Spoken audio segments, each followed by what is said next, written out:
Hi guys, welcome back to our channel Stuff About Tutorial, and in this tutorial we are going to talk about remove chat history in ChatGPT. So let's get started. As you can see guys, this is my chat history and now I want to delete it. And how will I do? So if I click on this chat and I want to delete it, so it will provide me three options, and in these three options there is a delete button.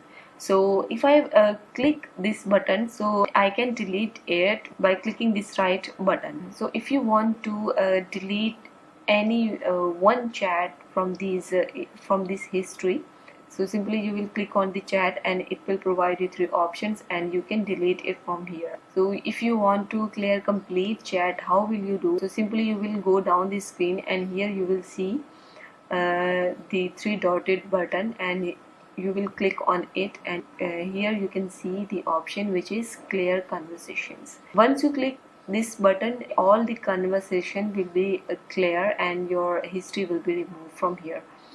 So let's click on it.